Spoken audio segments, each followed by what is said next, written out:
სახელითა მამისათა და ძისათა და წმინდისა სულისათა ამინ. წეღან ჩვენ თქვით, რომ დაიწყო ვნების შვიდეული. მაცხოვრის ვნების დღეები. ასევე ვთქვით, რომ როცა მაცხოვარი შედის იერუსალიმში დიდებით, ის ჩერდება, გახედავს ქალაქს და იწყებს ტირილს. მაცხოვარიც სხვა ადგილას გეცემანიის ბაღში, როცა ის ლოცულობს მამის წინაშე, სთხოვს, რომ მამა მას აღარ იდოს ფიალა და შეზრწუნებულია მისი სული. აი, რა ატირებს და რა აზრწუნებს უფალს. მე მახსოვს ჩვენ ეს ადრე წავიკითხეთ. ეპისკოპოს ილიას სიტყვა არის მომცრო ამ თემაზე. თუ მაცხოვრის ვნების გამო ის როგორ წუხს და რაშია რეალობაში საქმე. სმენელო, თუ ხვდებით ქრისტეს აქ აღწერილ ტანჯვათა გამო, რომელი იყო მისთვის ყველაზე მძიმე, რომლის შესახებაც მან გეცემანიის ბაღში იწინასწარ მეტყველა. შეზრწუნებულარს სული ჩემი ვიდრე სიკვდილამდე. მე ვამტკიცებ, რომ სულიერი ტანჯვიდან ამგვარი არც იუდას გამცემლობით გამოწვეული ტანჯვა ყოფილა, არც მოწაფეთა განდგომა, არც სიძულვილი და შეურაცხყოფა, რაც იუდეველთაგან დაითმინა. ეს არც ხორციელი ტანჯვა იყო. გვემა ეკლის გვირგვინი, შოლტი. ალბათ არც ჯვარი და სიკვდილი. იესო თავად ასწავლიდა, რომ ლანძღვასა და სიძულვილს როგორც ნეტარებას ისე უნდა შევხედოთ. ნეტარ იყვნენ თქვენ, დაჟამს ყველანი და გდევნიდნენ. ასევე ასწავლიდა, რომ არ უნდა გვეშინოდეს სიკვდილისა. ნუ გეშინინ მათგან, რომელთა მოწყვდიან ხორცნი. ყველას მოუწოდებდა აეღო ჯვარი და მას გაყოლოდა. ამისათვის მას საკუთარი მაგალითი უნდა ეჩვენებინა.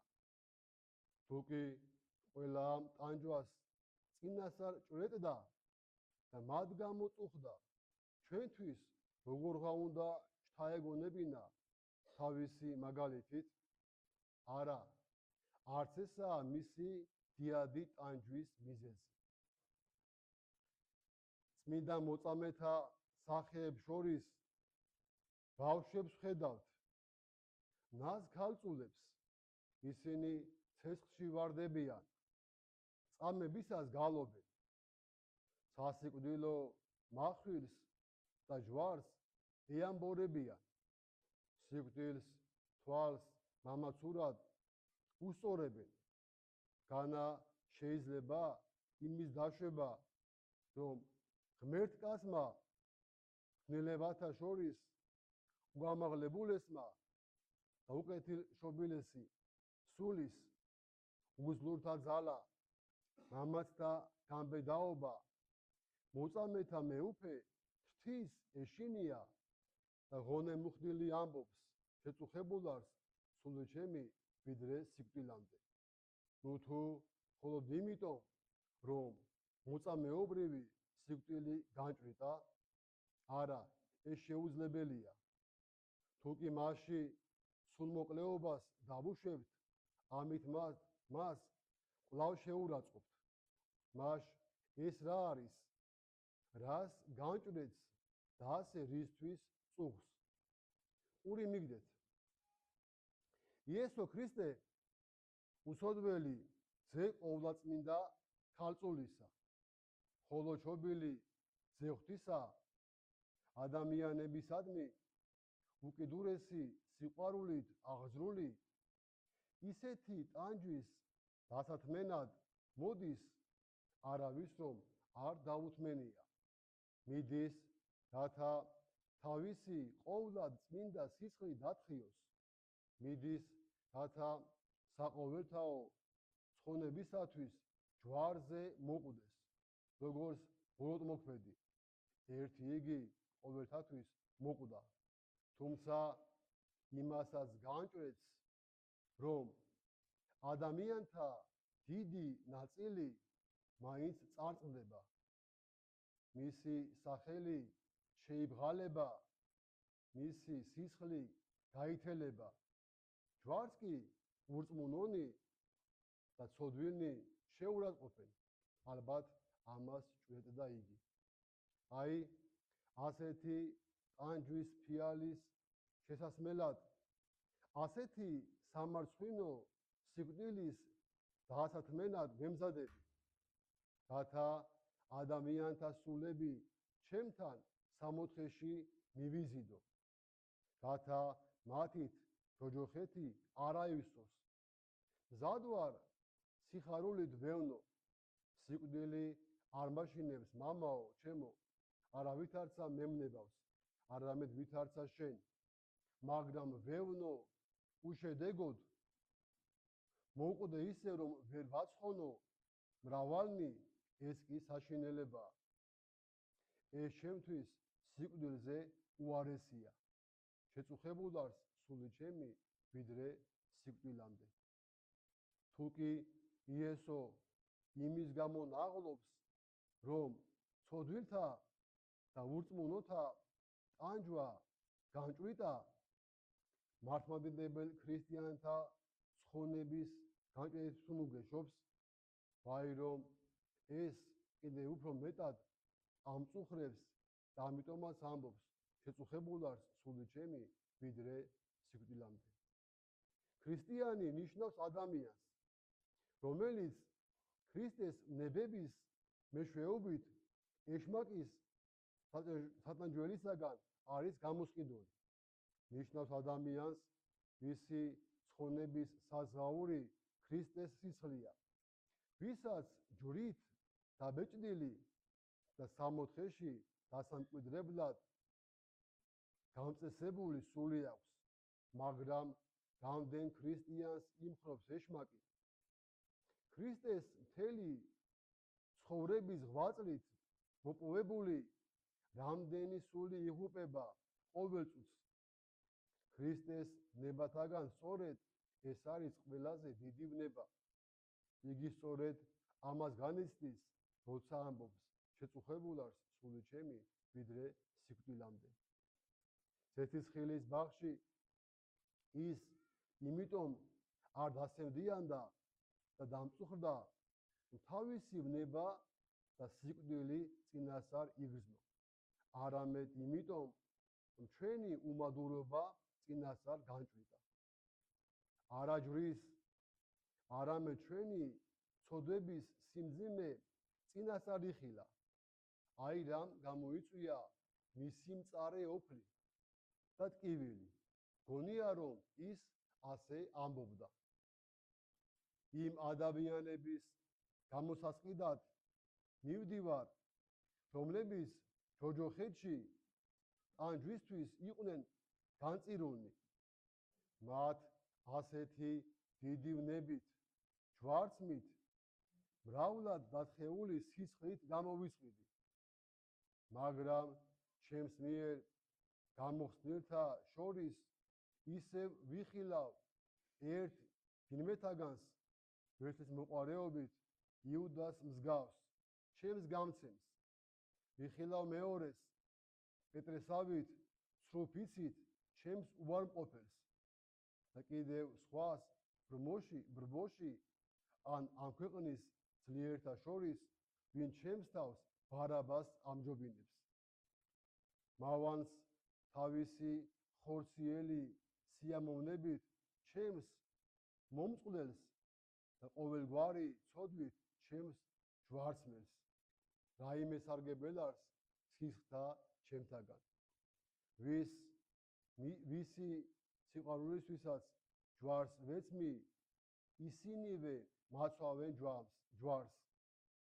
რაიმე სარგებელარს სისხლთა ჩემთაგან. მას არა კეთილკრძალული მღვდლები საკურთხევლებში გაანადგურებენ. ის მოძულებულ იქნება უზიარებელ ერისკაცთაგან. შელანძღავენ სავაჭროებში, გზაგასაყარზე, სამიკიტნოებში, ყველა ცხოვრებისეულ გარემოებებში. დიდიდან პატარამდე მას ყველა შებირწავს. რაიმე სარგებელარს სისხლთა ჩემთაგან. ნუ თუ მომავალში ქრისტიანულ ტაძრებში ჩემს ვნებებს როგორც უბრალო ამბავს ისე გაიხსენებენ, ნუ თუ ჩემი ჯვარი თეატრალურ სანახაობად იქცევა, რომლითაც ხალხი ისიამოვნებს, ვისთვის ვევნე, ვისთვის მოვკვდი, უმადური ადამიანებისთვის.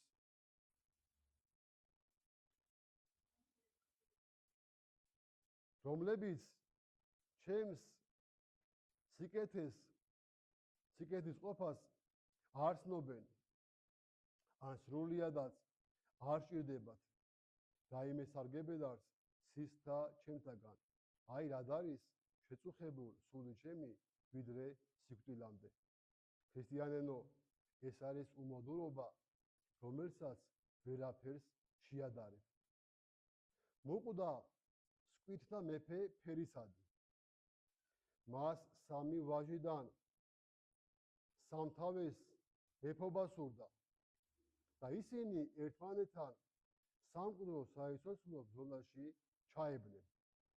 კამათის გადასაჭრელად თრაკიის მეფეს მიმართეს, რომელიც მათი მამის მეგობარი იყო და ფიცი დადეს, რომ მის გადაწყვეტილებას დაემორჩილებოდნენ. იმან კი დაიწყო ფიქრი, ეს საქმე როგორ გადაეწყვიტა და საკვირველი რამ მოიფიქრა. მათი მამის ცხედარი ამოათხრევინა და ხეზე დააკიდებინა. შემდეგ ძმებს დაუძახა და უთხრა, რომელი თქვენგანიც ამ მკვდარ სხეულს ისარს ესვრის და მოახვედრებს, მეფეც ის იქნებაო. პირველმა ძმამ შვილდი მოზიდა. მამის ცხედარი მიზანში ამოიღო და ესროლა. მეორემაც იგივე გააკეთა. მესამე ძმის ჯერის დადგა. მამ შვილდი მოზიდა და რაწამსაც ცხედარს შეხედა, თქვა, ასეთი საშუალებით არ მსურს მეფედ გახდომა. მირჩევნია უარი ვთქვა, ვიდრე მამაჩემის სხეულს ვესროლაო. საჯუნმა რა გადაწყვიტა? მან მეფედ სწორედ მესამე ძე აირჩია. უმადურ გულსასტიკ შვილებს ამასვე ვუზამდი. ის, რასაც ხედავთ ძელის ჯვარზე მომკვდარი ჩვენი საერთო მამის ნეშტია. აიღეთ ისრები, დააყარეთ, განგმირეთ მისი სახელი. მის სხეულზე საღი ადგილი თუ დარჩა, ჭრილობები მიუმატეთ. ვაგლახ, აქ ორი ვაჟი კი არა, მრავალი მსურველია სროლისა. ეს რა ის არია? მისი თავი პირველმა რომ განგმირა. ეს ეშმაკეული, დაუმორჩილებელი და დაუჟელი ამპარტავნებაა. მეორე რომელიღა თერჩი რომ მოხვდა, ეს ის არის აუმეხსიერებისა და მათმოძოლებისა, დანარჩენი ისრები რიღაცია, ეს ხორციელი ვნებების ისრებია, მათ ყველა ისვრის, კაცი, ქალი, ბავშვი, მოხუცი, სხვა ცოდვათა ისრებს მოთვლის კი ვინმე, მიდით ესროლეთ მამა თქვენის უსიცოცხლო სხეულზე სურვილები აისროლეთ. მოდით ყმანო ძინვარებითა და სისასტიკით ხეცებს რომ აღემატებით. იპოვება კი ვინმე, ვისაც ადამიანის გული და მამისადმი სიყვარული ექნებოდა. მოიძნებნება კი ისეთი, მას რომ შეიბრალებდა და არ განგმირავდა, ასეთ უმადურობა სად გაგონილა? შვილი მკვდარ მამას ისარს ესროდეს. შენ ქრისტიანო ჯვარცმულს კვლავ ჯვარს აცვალ. ხოი სულო ჩვენი კეთილი მამისა, სულო ღვთაებრივი ჯვარცმული იესოსი. რას ამბობ ყოველივე ამაზე? მიუტევი ამათ, არა იციან რასა იქმათ. დიახ, უტყვესო იესო, მიუტევე მათ ახლა, დაი ყველას მიეტევოს, იქნებ ამით ერთხელ მაინც დაინახონ თავიანთი ცოდვები და გამოსწორდნენ.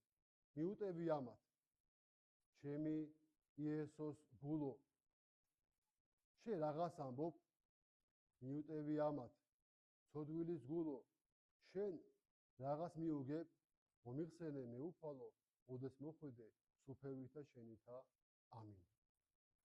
აი უფალი რას ჭრեց? ის რის გამო წუხს, რის გამო ტირის? არა თავის ვნების გამო, არამედ იმის გამო, ჩვენ მის ვნებას არ დავაფასებთ.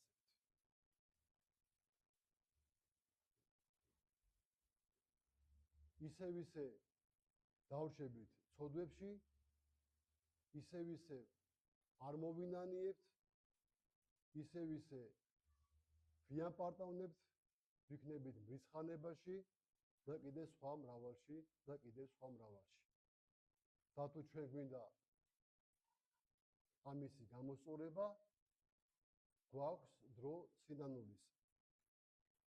დადგა ნებიშვიდეული, თუ ვინმეს არ მოუნანიებია, მოინანიოს. თუ ვინმეს